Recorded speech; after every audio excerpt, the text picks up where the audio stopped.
그러므로 너희에게 구하노니 너희를 위한 나의 여러 환난에 대하여 낙심하지 말라. 이는 너희의 영광이니라. 이러므로 내가 하늘과 땅에 있는 각 족속에게 이름을 주신 아버지 앞에 무릎을 꿇고 비노니 그의 영광의 풍성함을 따라 그의 성령으로 말미암아 너희 속사람을 능력으로 강건하게 하시오며. 오늘은 에베소서 3장 13절에서 16절 말씀 가지고 같이 은혜를 나누고자 합니다. 13절에 그러므로 너희에게 구하노니 너희를 위한 나의 여러 환난에 대하여 낙심하지 말라. 이는 너희의 영광이니라. 이렇게 13절이 기록되어 있습니다.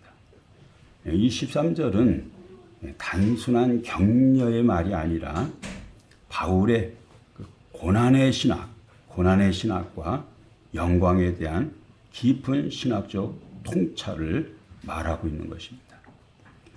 에베소서 3장 13절은 1절하고 이렇게 연결이 되어 있습니다.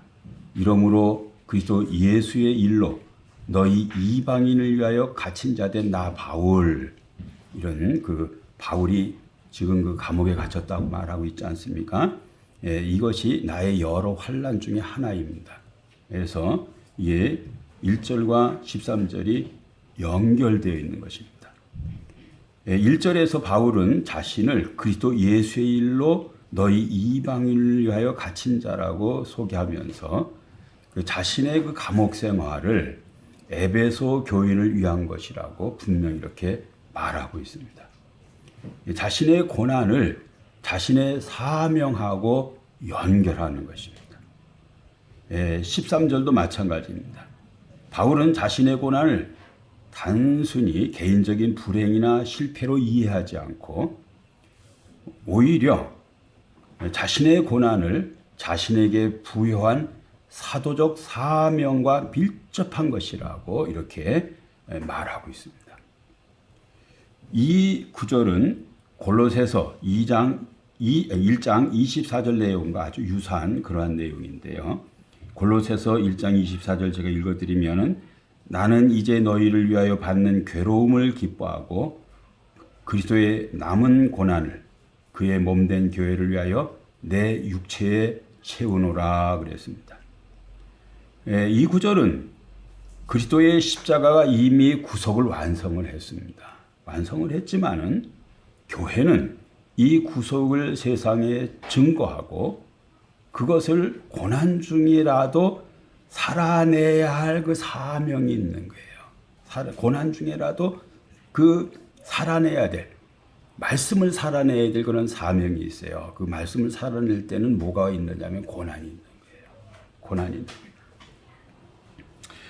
이러한 과정에서 사도는 고난의 선두주자로 부름을 받았다. 바울 자신이 뭐의 어떤 선두주자가 됐나? 고난받는데 선두주자가 됐다. 고난받는데 선두주자가 됐다. 바울은 자신의 이 고난이 어떤 역할을 하는지 바울이 가만히 생각해 볼 때에 많은 고난을 겪는데 고난을 통해서 교회가 세워져요. 고난을 통해서 교회가 세워져요. 고난을 통해서 교회가 성장을 해요. 교회를 통해서 복음이 전파가 돼요. 이게 바울이 생각하는 고난이에요. 고난 없이 우리가 복음 전파를 안 했잖아요. 안 하잖아요. 아무 고난도 없어요, 우리는요. 왜? 아무것도 안 하니까는. 근데 바울은 해요, 이거를. 그럼 어떤 일이 와요? 고난이 와요. 희생이 와요. 어려움이 와요. 자기가 한 고난, 자기가 한 희생, 이런 것이 뭘 만들고 있느냐 할 때에 교회를 세우는 일을 하고 있다. 교회를 살리는 일을 하고 있다. 복음을 전파하는 일을 하고 있다. 우리 하셔야 됩니다. 우리 교회가 그런 교회 돼야 돼요. 우리가 바울과 같이 고난의 선두에 나서는 교회가 돼야 돼요. 고난의 선두에 나서는 교회가 돼야 돼요. 고난의 선두에 나서. 바울이 자기를 그렇게 생각하는 거예요. 나의 고난이 뭔 일을 하고 있는가를 가만히 보는 거예요. 나의 고난이 교회를 세우고 교회를 성장시키고 복음을 퍼져나가게 하고 이런 걸 한다는 거예요. 그런 의미에서 고난은 복음 증거를 위해서 불가피한 일이다. 불가피한 일이다. 그리고 그리스도의 남은 고난에 참여하는 방식이라는 게 이것이 그리스도의 남은 고난에 참여하는 방식이라는 거예요. 그래서 바울에게 고난은요. 사역의 필수적인 거예요. 사역의 필수적인 거예요. 이 사람이 진짜 사역을 했으면 뭐가 와요? 고난이 오는 거예요. 사역을 진심으로 했어요. 그 사람에게는 고난이 오는 거예요. 13절에 바울은 나의 여러 환난들에 대해서 이게 그 영어로 my tribulation 해가지고요. tribulations 해가지고 복수 얘기해요. 한두 가지 고난 당한 것이 아니에요. 바울의 고난이 다층적이다. 층이 많다는 거예요. 그러니까 이제 그런 얘기 하잖아요. 뭐 1층인 줄 알았더니 뭐 이 지하가 있고 몇 층이나 있는 거예요. 그냥 너무 어떤 고난이 겹겹이 쌓여 있는 거예요. 겹겹이 쌓여 있는 거예요. 그거 지속적이라는 거예요. 체인같이 연결되어 있어요. 하나의 고난이 끝나면 그게 아니라 또 고난이 와요. 지난주에 제가 읽어드렸는데 고린도후서 11장 23절에서 28절에 보면 바울이 당한 고난을 이렇게 기록하고 있습니다. 그들이 그리스도의 일꾼이냐 정신없는 말을 하거니와 나도 더욱 그러하도다. 내가 수고를 넘치도록 하고 했고 옥에 갇히기도 더 많이 하고 매도 수없이 맞고 여러 번 죽을 뻔하였으니 유대인들에게 40에 하나 감한매를 5번 맞았다. 39대 맞는 것을 갖다가요. 그 5번이나 맞았다는 거예요. 여러분들이 믿음 좋다고 막 하잖아요. 어느 날 난다고 해가지고요. 흠뻑 두들겨 패면요. 그 다음에 안 와요. 흠뻑 두들겨 패고 나면 이런 거 39대 때려놓고 막 그 다음에 교회 오라면은 절로 돌아간다니까. 다 돌아간다니까요. 무슨 할렐루야가 어디 있어요? 다 도망가죠. 다 도망가죠. 근데 바울이요 이거 맞았어요. 3번 태장으로 맞았다 그랬어요. 1번 돌로 맞았다 그랬어요. 3번 파선했다 그랬어요. 일주야를 깊은 바다에서 지냈으며 여러 번 여행하면서 강도의 위험, 강의 위험, 동족의 위험, 이방인의 위험, 신의 위험, 광야의 위험, 바다의 위험, 거짓 형제 중에 위험을 당하고 또 수고하며 애쓰고 여러 번 자지 못하고 줄이며 목마르고 여러 번 굶고 춥고 헐벗었다 그랬어요. 이게 다층적. 한 번 당한 게 아니에요. 근데 꾸준히 복음을 전하죠. 여기서 뭘 느껴요? 진정성이라는 걸 느끼는 거예요. 진정성을 느끼는 거예요. 뭐에 대한? 복음에 대한 진정성을 느끼는 거예요. 진짜구나 저 사람이. 우리는 조금만 어려움이 있으면 돌아서 버려요. 가시밭에 뿌려진 씨같이, 돌짝밭에 뿌려진 씨같이 말씀을 버려버려요. 이러한 고통을 당하고도 꾸준히 그 일을 또 하고 있는 거예요. 또 하고 있는 거예요. 이외의 일은 고사하고 아직도 날마다 내 속에 눌리는 일이 있으니 곧 모든 교회를 위하여 염려하는 것이다. 교회 염려도 산더미거든. 이게 바울이 당한 그러한 어떤 그 고난인데요. 말씀드린 대로 다층적이고 지속적인 거예요. 지속적이에요. 바울은 이러한 고난을 불평하거나 회피하지 않고 이 고난이 너희를 위한 것이라고 말했어요. 너희 영광이다. 너희 영광을 위해서 내가 당한 고난이라고 말했어요. 여기에서 바울의 고난은 어떤 의미가 있냐면요. 자기 희생적인 의미가 있고요. 대리적 성격이 있어요. 내가 고난을 당하는데 상대방은 영광스럽게 되는 거예요. 우리 교회도 마찬가지고 한국 교회도 마찬가지입니다. 어떤 사람이 진짜 어떤 복음 때문에 고난당한 그런 뭐가 있어서 어떤 사람이 영광을 받는 거예요. 이런 일이 아무도 없어요. 아무 일도 안 일어나요. 누군가가 그걸 했어요. 그랬을 때에 어떤 성도, 어떤 교회가 영광스럽게 되는 거예요. 되는 거예요. 되는 거예요.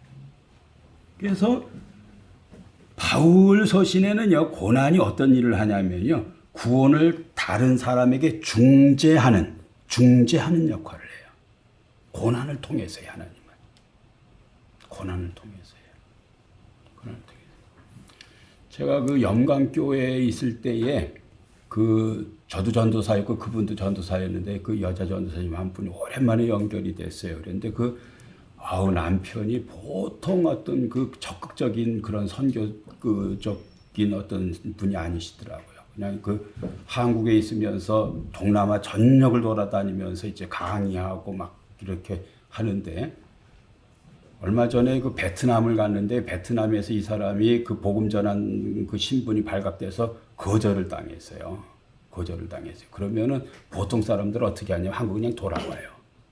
근데 이 사람이 그 부인 되는 분 그렇게 얘기하더라고요. 아주 보통 돌파력이 뛰어난 게 아니라 거기서 네팔로 갔다 태국으로 갔다 그냥 거기서 일정 다시 만드는 거예요. 그래가지고 다 돌고 있어요 지금. 저하고 이렇게 대화했다고 알려줬더니 저한테 사진을 이만큼 보내왔어요. 그냥 자기 지금 사역하는 거죠. 굴하지 않는 거예요. 그리고 자신의 고난이 뭘 하고 있는 거예요? 구원을 중지하는 거예요. 구원을 중지하는 거예요. 바울의 고난이 그러한 고난인 거예요. 바울의 고난이. 보통 사람의 고난은요, 자기가 고난을 당하고 자기가 영광을 받아요. 근데 여기서는요, 바울이 고난을 당했는데 영광은 누가 받아요? 에베소 교회가 받는다. 이게요, 예수 그리스도의 고난도 똑같아요. 고난은 그리스도가 받았는데 그 혜택은 누가 다 받고 있는 거예요? 우리가 받는 거예요. 바울의 고난 마찬가지예요. 바울이 고난을 당했는데 그 혜택은, 그 영광은, 그 유익은 에베소 교회가 받는 거예요. 우리의 남은 생애가 그런 생애 되길 바라요. 그런 미랄과 같은 내가 고난 당하고 교회가 영광스럽게 되는 거, 내가 희생하고 성도들이 좋게 되는 거, 이 길을 가야 된다니까요. 그리스도가 간 길이고 바울이 가는 길이에요. 이게요. 바울이 가는 길이에요.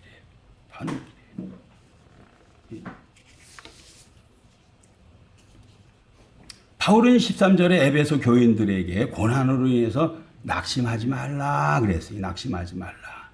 이 낙심하지 말라는 뜻은요, 악에 굴복하지 말아라, 또 기진맥진하지 말아라, 이런 말하고 똑같은 말이에요. 이것은 단순한 감정적 낙심을 넘어서요, 영적인 침체와 연결된 그러한 개념이에요. 우리가 어떤 정신적으로 어떤 하드십, 역경, 시련, 고난 이런 것을 딱 만나게 되면요, 그냥 정신적으로 무너져요. 낙심이 돼버려요. 그냥 기진맥진하게 돼요. 탈진이 와버려요. 겉모습하고 달라요. 정신세계가 무너져 버려요. 자신의 지도자가 아까 제가 고난에 대해서 말씀드렸잖아요. 고린도후서 11장 23절에서 28절. 매일 어디 가서 얻어맞고 많은 시련 겪고 또 이제는 뭘 하고 있냐면 감옥에 덜커덕 들어앉아 있는 거예요. 이런 바울을 보고 성도들의 어떤 마음이겠어요? 편치 않죠. 좀 심하게 말하면은 낙심이 되는 상황인 거예요. 근데 여기서 바울이 낙심하지 말라 이렇게 말했어요. 이 우리가 굉장히 중요한 거예요. 어떤 우리가 고난이 이렇게 오는데 지난 주일에도 말씀드렸어요. 이 고난을 어떻게 해석하느냐가 굉장히 중요해요. 진짜 죽을 일들이 계속 이렇게 왔어요. 그런데 바울이 지난주에 뭐라고 해석을 했어요? 이러한 일은 죽은 자를 다시 살리신 하나님만 의지하게 하려고 나를 이렇게 몰고 있다고 생각했어요. 해석이에요, 이거는요. 여러분이 고난만 이렇게 생각하면은요, 죽을 맛인 거예요. 너무 힘든 거예요. 근데 이것을 영적인 시각으로 해석을 하는 거예요. 믿음의 눈으로 해석을 하는 거예요. 하나님의 관점에서 해석을 하는 거예요. 왜 이럴까? 왜 이런 일이 생길까? 왜 이런 일이 계속해서 연속 올까? 바울 뭐라고 해석했다 그랬어요? 죽은 자를 다시 살리신 하나님만 의뢰하게 하려고. 세상의 모든 의뢰하는 것을 다 파괴시키려고. 하나님만 의지하게 하려고. 이렇게 했다고. 그거 해석했어요. 이렇게요. 굉장히 중요한 거예요. 굉장히 중요해요.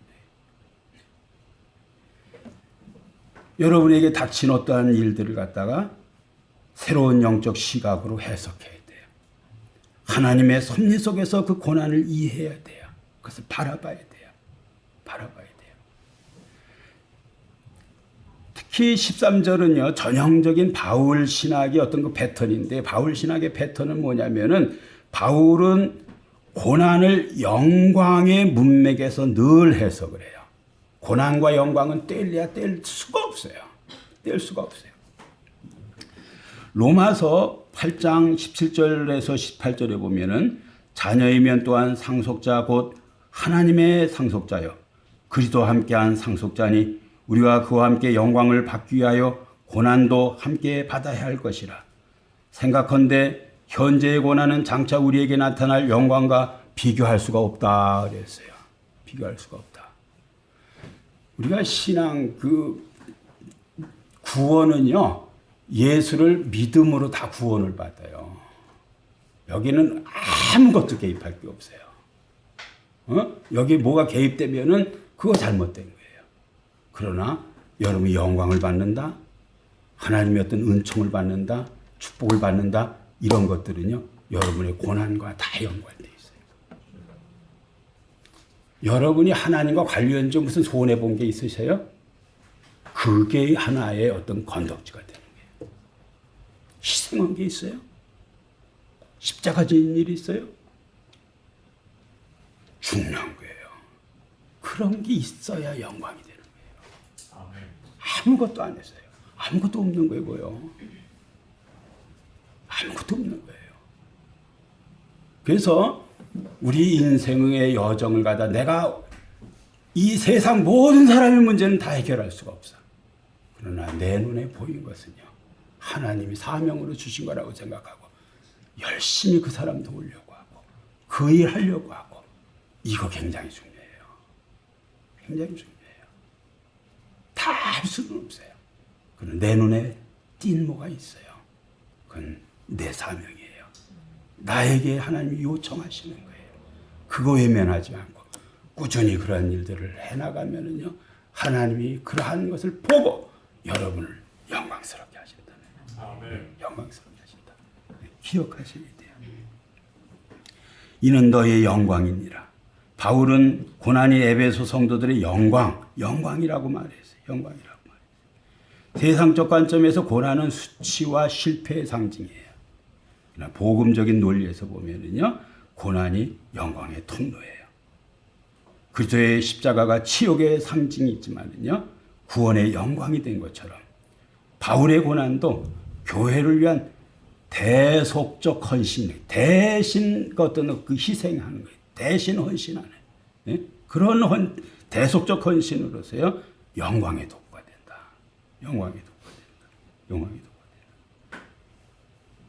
우리가 그 기독교를 우리에게 전해준 많은 선교사들에게 감사하고 막 하잖아요. 그리고 그분들의 어떤 그 일화들을 이렇게 들으면 진짜 눈물겨운 참 그런 일들이 얼마나 많은지 몰라요. 그냥 와서 금방 죽는데, 그 남편은 죽는데, 그냥 애 다시 미국으로 들어가서 또 다시 의사면으로 다시 데리고 와서 다 여기에서 뿌리 내려가지고, 그 다 진정성이 있어서 그렇게 하는 거예요. 한 번 그렇게 그냥 뒷일이 생기면은요, 막 그쪽 돌아도 안 본다 그러잖아요. 근데 그러지 않고 또 꾸준히 와서 또 해결을. 그러한 사람의 어떤 대속적 희생 때문에 한국교회가 영광을 받는 거예요. 영광을 받는 거예요. 누군가가 대속적 희생을 하는 거예요. 우리 교회가 이런 대속적 희생이 많길 바래요. 이거 하셔야 됩니다. 하셔야 됩니다. 이게 여러분의 영광이 되는 거예요. 교회 영광이 되는 거예요. 영광이 되는 거예요. 바울은 고난이 낙심의 원인이 아니라 에베소 교회 공동체가 소유한 영광의 근거로 생각했어요. 교회가 고난을 어떻게 바라보고 해석해야 할지를 가르쳐주고 있어요. 교회가 고난에 참여하고 있어요. 하나님 나라의 영광에 참여하는 거예요. 영광에 참여하는 거예요. 고난은 하나님 나라의 사역의 본질적인 요소예요. 그리고 결코 낭비되지 않습니다. 이게 우리가 고난하면은 이렇게 막 성장을 안 해. 그냥 막 어려운 일만 자꾸 당하니까. 이게 낭비겠죠? 안 그랬습니다. 이거 무서운 거예요. 이거 견뎌내면은 반드시 하나님이 무슨 대나무가 있어요. 생전한 자로다 쑥 자란다는 그런 식으로요. 어느 순간 이 때가 지나면 확 일으켜내는 거 있어요. 우리 교회가 그런 교회 되길 바래요. 그런데 우리가 이 고난의 때를 잘 이겨내야 돼요. 희생하면서 잘 이겨내는 거 굉장히 중요한 거예요. 그 다음에 14절 15절에 보면은요. 짧아서 붙였습니다. 이러므로 내가 하늘과 땅에 있는 각 족속에게 이름을 주신 아버지 앞에 무릎을 꿇고 비노니 그랬습니다. 여기서부터 이제 바울의 기도가 나오는데 바울의 기도는요 아주 명문이에요. 에베소서에 나오는 바울의 기도는 아주 명문이에요. 이게 두 번째 기도인데 첫 번째 기도는 에베소서 1장 17절에서 19절 우리 주 예수 그리스도의 하나님 영광의 아버지께서 지혜와 계시의 영을 너희에게 주사 하나님을 알게 하시고 너희 마음의 눈을 밝히사 그의 부르심의 소망이 무엇이며 성도 안에서 그 기업의 영광의 풍성함이 무엇이며 그 힘의 위력으로 역사심을 따라 믿는 우리에게 베푸신 능력의 지극히 크심이 어떠한 것을 너희로 알게 하기를 구하노라. 이게 첫 번째 기도고요. 지금 14절, 15절부터 21절까지 마지막 절까지 이게 이제 바울의 두 번째 기도. 이것도 엄청난 어떤 웅장한 어떤 참 아름다운 그러한 기도라고 이렇게 볼 수 있습니다. 여기에 보면은 하늘과 땅에 있는 각 족속에게 이름을 주신 아버지 이렇게 돼 있어요. 하늘과 땅에 있는 각 족속에게 이름을 주신 아버지 그랬습니다. 이 에베소서에는요, 참 이게 에베소서는 바울이 로마 감옥에 들어 앉아서 이렇게 이제 쓰는 거잖아요. 그런데 바울의 시각이 어떤 시각을 갖고 있냐면 전 우주적 시각을 갖고 있는 거예요. 전 우주적 시각을 여러 번 드러내요. 이게 우리는요 그냥 이것만 보는 거예요. 그냥 뭔가 어떤 세상의 어떤 세속적인 아주 사사로운 일에만 우리 모든 게 다 몰두돼 있어요. 근데 바울은요 우주적인 시야를 갖고 보는 거예요. 감옥에 들어 앉아서. 우리 같으면 언제 권력 있는 사람이 연결돼서 내가 여기서 빠져나갈까? 또 내가 누구한테 잘 보여서 빠져나갈까? 또 여기에서 어떤 홀대를 안 받으려면 어떻게 할까? 막 이런 생각해야 되잖아요. 그런 게 아니에요. 우주적이에요. 우주적인 어떤 구원론을 가지고 있어요. 여기도 마찬가지예요. 하늘과 땅에 있는 각 족속에게 이름을 주신 아버지 그랬어요. 하늘의 영역에 있는 정사와 권세와 능력과 주관하는 모든 영들, 요 한마디로 천사들이에요. 악한 천사, 선한 천사 다 말하는 게 정사, 권세, 능력, 주관하는 모든 영들. 그 다음에 땅 위에 살고 있는 모든 인간, 모든 영들, 모든 인간의 아버지라는 게 누가? 하나님이에요. 하나님이 이들의 아버지라는 거예요. 이게 이러한 표현이 우주적 구원론이에요. 우주적 구원론. 그리고 이것이 교회론하고 이렇게 연결되어 있어요. 하나님의 구속은요, 우리가 복음주의라 그랬는데, 이런 복음주의 신학에서는요, 예수를 영접하면 구원받습니다. 받아들이시겠습니까? 받아들였어요. 구원받았습니다. 이게 이제 구원이라고 생각하는 거예요. 근데 에베소서의 구원은 그게 아니에요. 한 사람이 그리스도를 영접함으로 이게 교회가 되는데 이 파장이 전 우주에 끼쳐진다는 거예요. 전 우주에 끼쳐진다는 거예요. 예? 단순히 내가 구원받고 죽으면 천국 간다 이런 말이 아니라 내가 변화됨으로 내가 구원받음으로 어떤 변화가 일어나는 우주적 변화가 일어난다는 거예요. 우주적 변화가 일어나는 이게 에베소서가 말하는 거예요. 하늘과 땅에 있는 각 족속에 이름을 주신 아버지 앞에 무릎을 꿇고 내가 빈다. 예? 천사들과 인간들의 아버지. 예? 에베소서 1장 10절 거기에 보면 하늘에 있는 것이나 땅에 있는 것이나 다 그리스도 안에서 통일되게 하려 하심이라. 이게 에베소서의 중심 구절이라고 말씀드렸죠. 통일되게 한다는 거예요. 그리스도의 순종으로 구속사역은 모든 피조물을 다시 하나님의 창조 목적에 합당한 방향으로 모아 하나가 되는 일을 하게 하는데요. 이 일을 위해서요. 하나님의 어떤 공동체를 만들어요. 그게 교회예요. 그게 교회예요. 다 하나님의 뜻에 창조 목적에 합당하지 않게 다 살아요. 다 살아요. 그런데 그리스도가 십자가를 지시고 구속을 이룸으로써 뭘 하게 되느냐면요. 하나님의 창조 목적에 합당한 어떤 그 존재들을 공동체를 모으는 거예요. 그 교회로부터 시작해서 우주로 나가는 거예요. 우주로 나가는 거예요. 교회로부터 시작해서 우주로 나가는 거예요. 하늘에 있는 것이나 땅에 있는 것이나 다 그리스도 안에서 통일되게 하려 한다. 통일되게 하려 한다. 1장 21절에 보면은 모든 통치와 권세와 능력과 주권과 이 세상뿐 아니라 오는 세상에 일컫는 모든 이름 위에 뛰어나게 하시고 그랬습니다. 여기 통치, 권세, 능력, 주권 이거 다 천사들이라고 말씀드렸죠. 이것에 대해서 누가 통치권을 가지고 있다고요? 하나님이 가지고 계시고요. 이 통치권을 그리스도에게 줬고 이 그리스도를 교회에 줬어요. 이게 교회라니까요.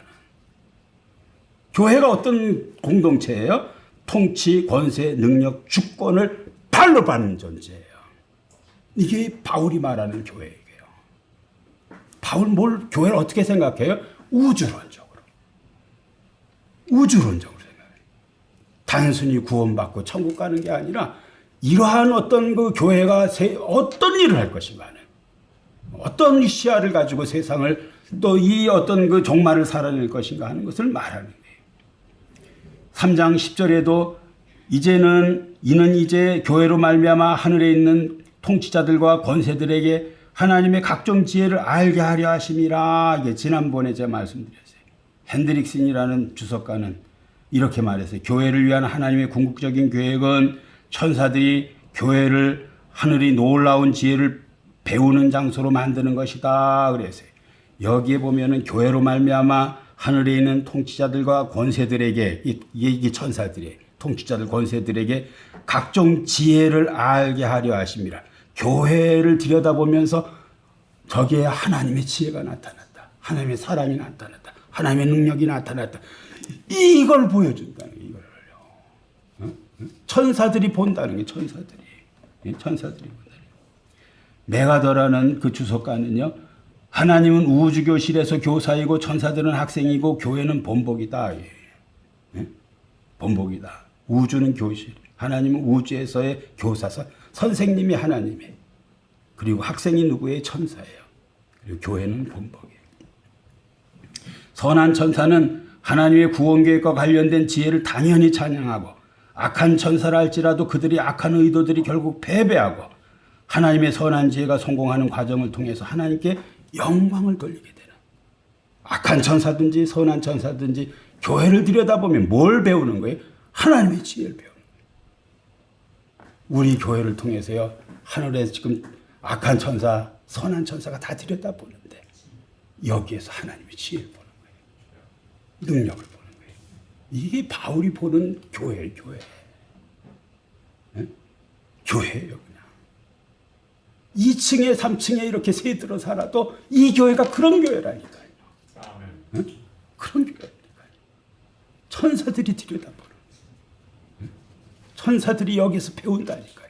뭘 배워요? 하나님의 지혜를 배워요. 하나님의 지혜를 배워요. 이게 에베소서의 교회론이에요. 교회 뭐냐? 천사들의 학습장이에요. 천사들의 학습장이에요. 천사가 여기서 그걸 배우는 거예요. 참 악한 사람이 와서 여기서 피곤하대. 참 가난한 사람이 와서 부유하대.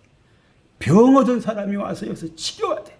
막 이런 애통 변화들, 복된 변화들을 천상에서 보고 하나님을 찬양하고 또 하나님 앞에 굴복하는 이러한 일들이 교회를 보고 일어나는 거예요.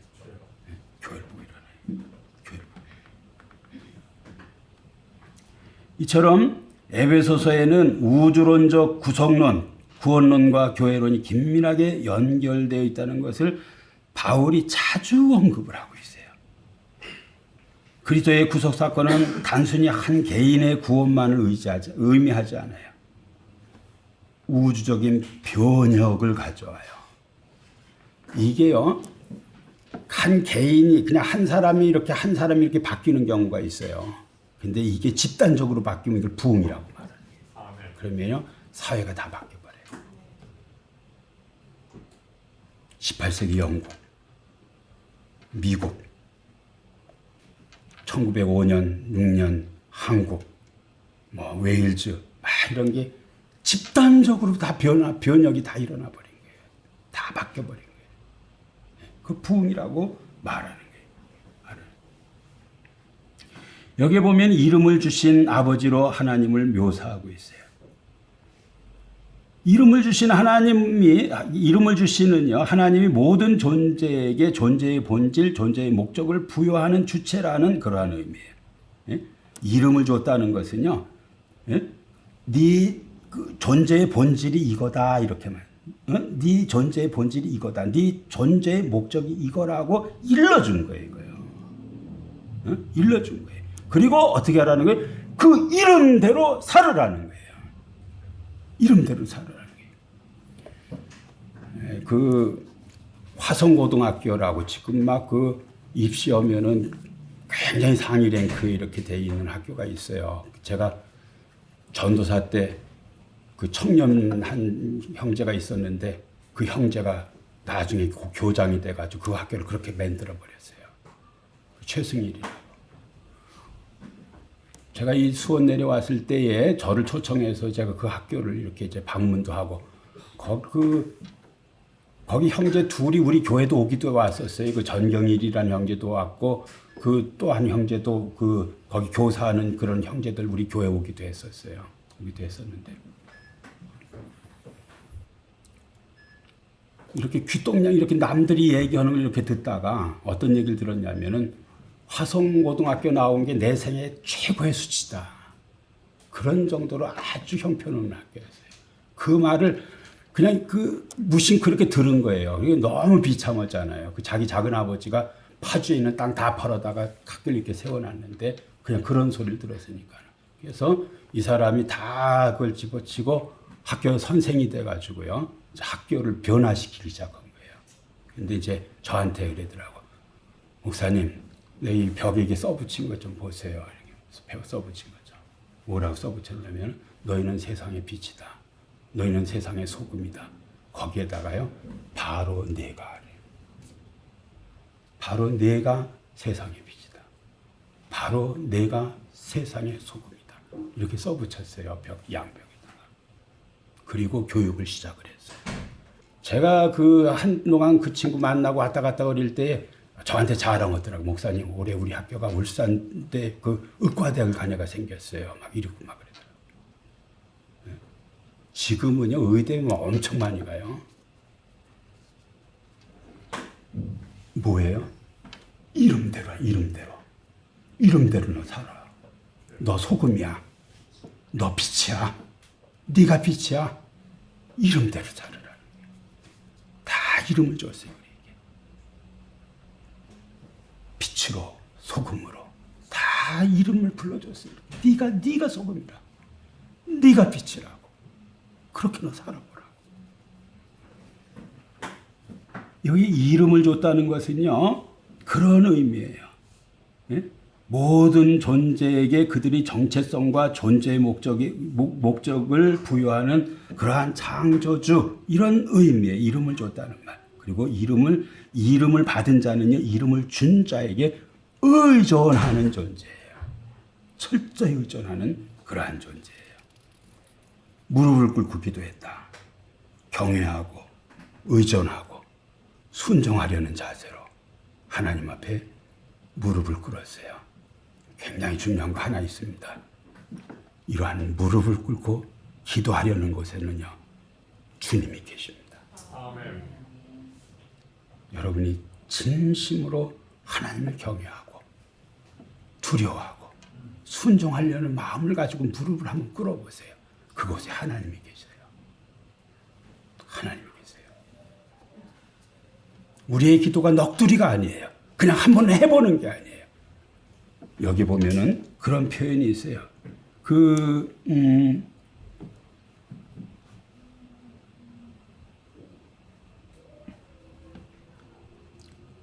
15절이죠. 15절에 이러므로 내가 하늘과 땅에 있는 각 족속에게 이름을 주신 아버지 앞에라는 말이 있어요. 앞에. 예? 프로스라는 말. 예, 우리가 기도하는 것은요, 그냥 하나님 멀리 계신 하나님 앞에 하는 게 아니에요. 어떤 분한테 하는 거예요?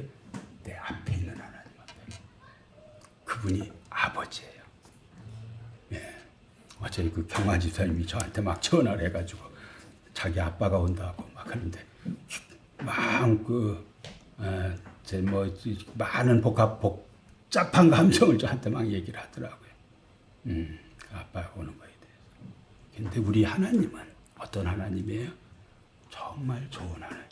아멘. 그 하나님 앞에 무릎을 꿇고 기도하는 거예요.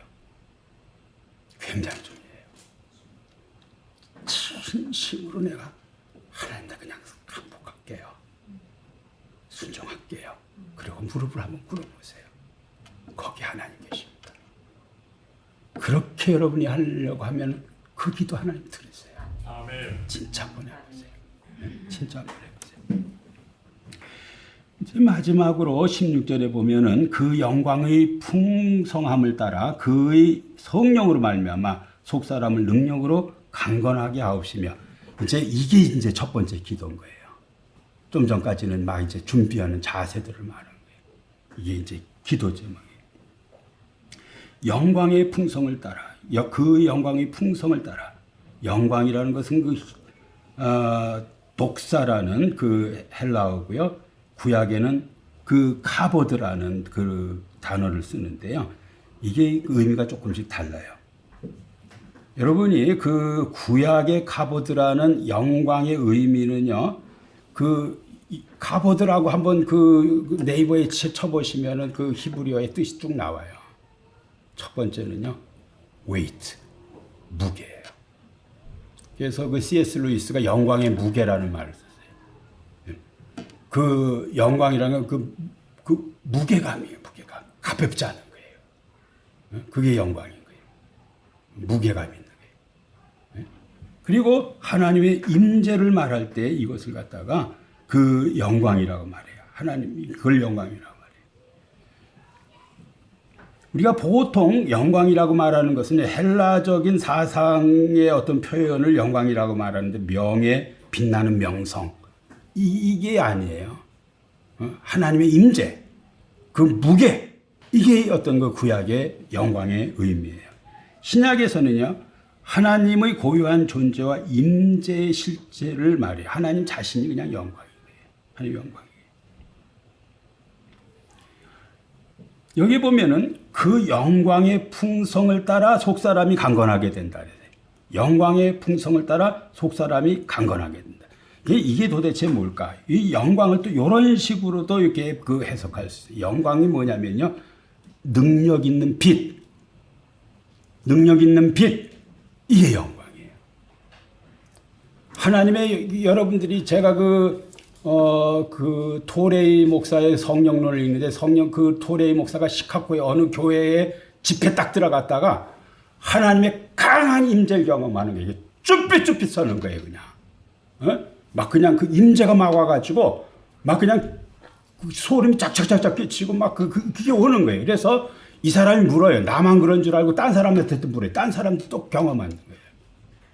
예? 그런 경험하는 거예요. 막 그 쭈삣쭈삣 막 서는 거예요. 예? 뭘 경험한 거예요? 하나님의 능력 있는 빛을 경험한 거예요. 이러한 빛을 경험하면 어떤 일이 생겨요? 이런 일을 경험하면요, 마음이 강해지는 거예요. 아멘. 강해지는 거예요. 하나님의 강한 임재가 들어가면요, 여러분이 갖고 있는 두려움, 근심, 걱정, 답답함, 어둠이 싹 다 녹아버려요. 싹 다 녹아버려요. 사라져버려요. 하나님의 강한 빛의 능력만 나타나요. 이 시간이 그러한 시간 되길 바라요. 아멘. 아멘. 여러분이 갖고 있는 어둠들이 다 녹아버리는, 떠나가는. 예? 이게 능력 있는 빛이에요. 영광이라는 거예요. 능력 있는 빛이에요. 예? 하나님이 임하시면요, 그런 능력이 임하는 거예요. 임하는 거예요. 임하는 거예요. 여기 보면은 그의 성령으로 말미암아 속사람을 능력으로 강건하게 하옵시며, 그래서 이 능력, 속사람이라는 말을, 바울이 이 속사람이라는 말을 굉장히 자주 쓰는데, 로마서 7장 22절에 속사람으로는 하나님의 법을 즐거워하되, 속사람, 이때 이 속사람은요, 거듭난 사람, 새롭게 창조된 인격을 의미하는 거예요. 그리스도와 연합된 새로운 존재. 이러한 어떤 이러한 존재를 속사람이라고 말해요. 거듭난 그러한 사람의 마음을 속사람이라고 말해요. 이 거듭난 사람의 마음에서 뭔 일이 일어나요? 중생과 성화가 일어나는 거예요. 중생 성화가 일어나요. 능력으로 성력으로 그 말씀드린 대로 그 영광의 풍성함으로 그의 성령으로 말미암아 너희 속사람이 능력으로 강건하게 된다. 자, 이제 굉장히 중요한 건데요. 속사람이 능력으로 강건하게 된 게 도대체 뭘까 하는 거예요. 어떤 모습을 가지면 속사람이 강건하게 됐다고 생각하죠? 지금 바울이 이걸 구하고 있는 거예요. 예? 이 에베소 성도들이 속사람이 강건하게 되길 내가 구한다. 이게 기도 제목이에요. 속사람이 강해지길 바란다. 예? 속사람이 능력의 빛을 받아서 성령으로 말미암아 속사람이 강건하게 되길 바란대요. 강건하게 된다는 게 도대체 뭐냐?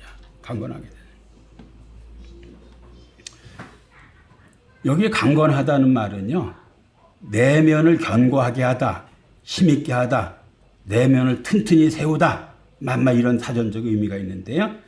이거는 어떤 의미가 있냐면은 전인격적인 영적인 강화를 말하는 거예요. 아주 내면의 영적인 어떤 그 영적으로 강화되는 그런 것을 의미하는데요. 왜 이렇게 강하게 될까요? 왜 이런 기도를 할까요? 왜 그 내면이 강해야 되냐? 이 목적이 뭐냐 이거예요. 이 목적이 뭐냐면 그리스도의 내주를 목적하는 거예요. 강한 내면이 강하게 된 마음에 누가 오시느냐면 그리스도가 오시는 거예요. 이게 없으면요 그리스도가 오실 수가 없어요. 그리스도가 내주하도록 내 마음이 강해져야 된다는 거예요.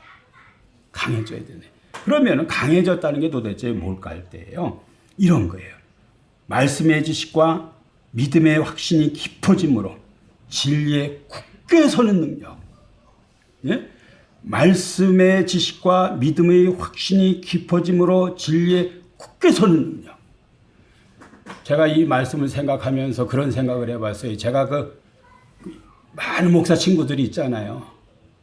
또 막 그 신학 교서는 여러 또 어떤 그 같이 동료들이 있잖아요. 그런 것을 다 저 사람들의 저 믿음을 언제 누가 저렇게 가르쳐 놨을까? 응? 저 믿음을 또 우리 장로님들 마찬가지, 우리 여기 성도님 마찬가지. 저 믿음을 누가 저렇게 가르쳐 놨을까? 예? 그런 뭔가 오랜 어떤 그 신앙생활을 통해서 그 사람에게 말씀의 어떤 말씀에 대한 어떤 말씀의 지식 또 믿음의 확신이 이렇게 깊어져 가지고요. 어느 순간에는요. 아주 웅장한 어떤 그 거목이 돼 있는 거예요. 거목이 돼 영적으로 거목이 돼 있는 거예요. 예? 거목이 되는 게. 말씀의 지식, 믿음의 확신, 그리고 진리에 굳게 서는 것, 이게 강하게 된 거예요. 둘째, 하나님의 뜻에 순종할 수 있는 실천 능력, 요게 강한 거예요. 우리가 믿음이 없으면은요, 이 순종 못 합니다. 각 어떤 문제 있으면 오락가락 하다가 내 뜻을 딱 결정하고 거기로 가버려요. 하나님 뜻 딱 외면합니다. 절대 안 합니다. 절대 안 합니다. 그게 왜 그래요? 속 사람이 약하다는 거예요. 속 사람이 강하면 어떻게 해요? 순종합니다. 이틀 전인가 김정은 장로님 내가 집으로 막 들어가는데 전화가 왔어요. 어디 있냐고 그래. 들어가려고 그랬더니 내가 교회 앞인데 만나고 가자고요. 그래서 막 여기서 또 식사를 했어요. 내가 그 면전에서 칭찬 좀 했어요. 그분. 내가 그분 한번 이렇게 들으면은 뭘 제일 잘하냐면 순종을 그렇게 잘해요. 진짜 순종 잘합니다. 그냥 예수 처음 믿어 감옥에서부터 순종을 시작해가지고 지금까지 순종을 그렇게 내면이 강한 사람이고요. 내면이 강한 사람이고요. 강한 사람이에요. 순종하는 사람은 강한 사람이에요. 이리 피하고 저리 피하고 내면이 약한 사람. 이런 사람의 마음에 그리스도가 내주할 수가 없어요. 내주할 수가 없어요. 순종하는 거. 굉장히 중요한 거예요. 하나님의 뜻에 순종할 수 있는 실천 능력으로 유혹과 시험을 견디는 도덕적 내성을 갖다가 강하다고 말하는 거예요. 그래서 이런 사람은 유혹, 시험을 다 이겨내요. 왜? 순종해버리니까. 왜 우리가 유혹을 당해요? 왜 시험을 당해요? 머리를 자꾸 굴리니까는 내 생각대로 하니까 이게 약하다는 거고요. 아브라함과 같이 순종을 하자니 강하다는 거예요. 이거 강한 거예요. 나는 우리 교인들이 강하길 바래요. 이렇게 굴머리 굴리고 저렇게 굴머리 굴리고 아무 일도 안 일어나요. 그냥 아무 일도 복잡한 일만 일어나요. 믿음으로 순종해요. 하나님의 역사가 일어납니다. 아멘. 하나님의 역사가 일어납니다. 하나님의 역사. 이게 강한 거예요. 유혹, 시험 이런 것을요. 말씀을 순종함으로 다 끊어내버리는 거예요. 이거 강한 거예요. 이거 강한 거예요. 세 번째. 성령이 주시는 위로와 소망으로 인한 인내력으로요. 고난 가운데서도 흔들리지 아니하는 내면의 평안이에요. 아까 유혹과 시험을 이긴 거죠. 이번에는 고난을 이기는 거예요. 매만 바울이 체인같이 연결돼 들어오잖아요. 매 맞고 태장 맞고 뭐 굶주리고 쫙 연결돼 있잖아요. 평안 잃지 않아요. 평안 잃지 않아요. 이거 강한 사람이에요. 강한 사람이에요. 왜 이렇게 강할까요? 영광의 빛, 능력의 빛을 비춤 받았다니까요. 능력의 빛을 받았다니까요. 제가 지지난주 유기성 목사님 설교를 이렇게 들었는데 그분 이런 얘기를 하더라고요. 부임을 선한 목자교회 했는데 그 빚이 한 100억이나 이렇게 있었을 거예요. 그냥 엄청 많았어요, 빚이. 근데 이미 자기가 왔을 때는 교인들이 그냥 그 건축 헌금하고 막 그냥 그래서 헌금이 아주 지쳐가지고 넌더리를 내는 그런 상황이에요. 근데 이자가 막 엄청나고 이걸 어떻게 해결할 방법이 없고 이제 부도 난다 그러고 부도 처리가 되면은 이게 흉물이 되고 뭐 성남시에서 뭐 철거 뭐 복잡한 얘기 있더라고요. 그런 어떤 상황 속에서 미국에서 이렇게 이제 그런 어떤 고민을 하는데요. 옆구리로 장푹 찔린 것 같은 말이죠. 그냥 너무 이걸 어쩌나. 근데 기도를 하는데. 난 그게 능력 있는 빛을 받았다고 생각해요. 환경 하나도 안 바뀌었는데요. 그래 너무 고통스러우니까 기도를 했는데 뭐가 왔냐면요. 평안이 왔다는 거예요. 평안이 와가지고요. 얼마 후에 그냥 그 순서대로 뭐가 다 정리가 돼가지고 빚 다 갚아버렸다는 거예요. 시간 다 지나니까. 이거 능력 있는 빛, 영광의 빛, 이 빛이 비친 거예요. 이 빛이 비친 거예요. 우리는 매일 수없는 문제를 만나요. 그래서 자지러지고 낙담하고 엄청 괴로워해요. 그런데 환경 하나도 안 바뀌었어요. 그런데 빛은 비춰졌어. 그럼 살아요. 그럼 살 수 있어요. 저도 군대에서 군대 생활 어떻게 할까? 성경 암송하다 그 빛이 비춰졌어요. 아무것도 뭐 이렇게 된다 저렇게 된다 아무것도 없지만 하나의 마음에 튼튼한 게 있어요. 그냥 낙관. 잘 될 것 같다는 생각. 이게 하나 떡 자리 잡고 있는 거예요. 그리고 얼마 후에 그대로 다 돼버렸어요. 다 돼버렸어요. 이게 강하게 되는 거예요. 강하게 되는 거예요. 강하게 되는 거예요. 여러분이 말씀 잘 깨닫고 그 말씀의 믿음으로 확신을 가지고 진리에 서는 것 강하게 된 거예요. 아멘.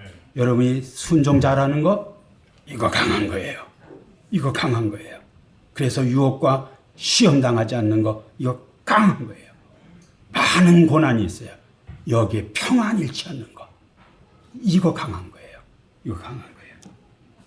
강건하게 되면 지식, 의지, 감정, 인격 전체가 하나님의 능력에 붙들린 상태를 말해요. 하나님의 능력에 붙들려 있는 거예요. 빛이 비치면 돼. 빛이 비치면 돼. 빛이 비치면 돼. 능력의 영광의 빛. 영광의 빛이. 예? 영광의 풍성함이라 그랬잖아요. 이 넘쳐난다. 영광의 풍성함. 이 빛이 비치면은 근심이 사라진다니까요. 어둠이 떠나간다니까요. 불안이 사라진다니까요. 사라지는 것이 맞는 것입니다. 이게 성령을 통해서 이루어진다. 이렇게 말씀했어요. 이제 말씀 마칩니다. 성도들, 우리 모두는요, 외적인 조건에 집중하는 경향이 많아요. 바울은 지금 가정교회를 향해서 이 설교를 하고 있어요. 몇 명이 모였냐? 재산이 얼마냐? 어떤 유력한 사람이 있느냐? 이런 게 아니에요. 바울의 기도 제목이 뭐예요? 어떤 데 관심이 있어요? 내면의 변화예요. 내면의 변화.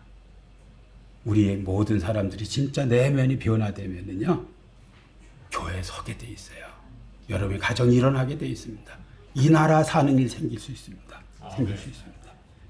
교회가 해야 될 일, 이 내면의 강건함을 추구하도록 가르치는 일이에요. 하나님의 영광, 능력의 빛은 제한이 되지 않고요. 그분의 성령은 여전히 내면을 새롭게 하는 능력의 근원이시고요. 속사람을 새롭게 하여 하나님의 형상을 회복시키는 사역을 지금도 계속 하나님은 하신다. 하나님 하신다. 그래서 바울이 첫 번째 이 기도라는 게 속사람이 영광으로 성령으로 강하게 되기를 강하게 되기를 강하게 되기를. 많은 뉴스들이 얼마나 우리를 불안하게 해요. 근데 거기에 두려워하잖아요. 영광의 빛이 비쳐서 평안이 떡 자리 잡아. 미래에 대한 낙관이 딱 자리 잡아. 그리고 그대로 다 돼버려요. 기도하겠습니다. 하나님 아버지, 오늘 에베소서 3장 말씀을 통해서 저에게 새로운 도전과 위로를 주시는 것을 진심으로 감사를 드립니다. 하나님, 영광의 아버지 하나님의 풍성함, 능력 있는 빛, 성령의 권능을 저희에게도 비춰주시고 부어주시기를 주님 간절히 간구하며 기도를 드립니다. 그래서 우리의 속사람이 강건하게 하옵소서. 그래서 아버지 하나님, 말씀의 아버지의 진리에 확고히 서게 하여 주시고 대담하게 순종하게 하여 주시고, 그래서 유혹과 시험으로부터 벗어나게 하시고, 어떤 시련 앞에서도 하나님께서 영광의 빛을 비춰주심으로 말미암아 두려워하지 않고 불안해하지 않고 답답해하지 않고 무서워하지 아니하도록 우리 성도들을 축복하여 주시옵소서. 감사드리며 예수님의 이름으로 기도하옵나이다. 아멘.